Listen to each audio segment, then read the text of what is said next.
Nicolas Sarkozy et Angela Merkel vont essayer d'imposer ou en tout cas de proposer leur accord aux partenaires européens. Alors c'est un accord qui pour l'instant donne un contrôle du budget des États par l'Union européenne, des sanctions automatiques aussi en cas de dette, de déficit trop élevé. Est-ce que vous ne pensez pas qu'il y a une perte de souveraineté dans cet accord?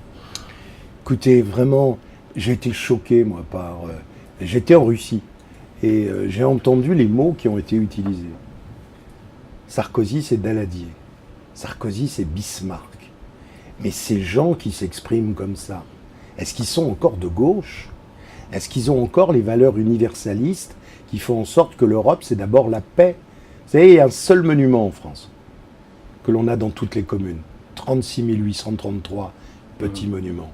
C'est les monuments aux morts de 1914-1918 et de 39-45. On ne peut pas faire de la politique sur tout. On a voulu l'Europe pas pour les fonds monétaires, on a voulu l'Europe parce qu'il fallait la paix.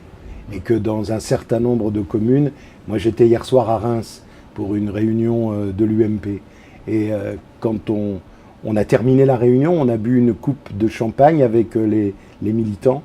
Et il y a un vieil homme qui est venu me voir en disant, vous savez, ce que j'ai entendu ces derniers jours, ça m'a filé la honte.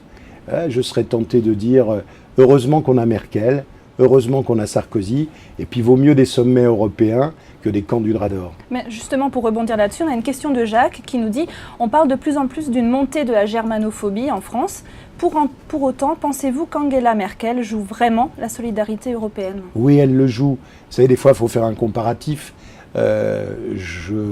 J'ai pratiqué l'allemand au lycée, et donc la première chose que je me suis dit, comment on traite dans les journaux allemands l'attitude de la France.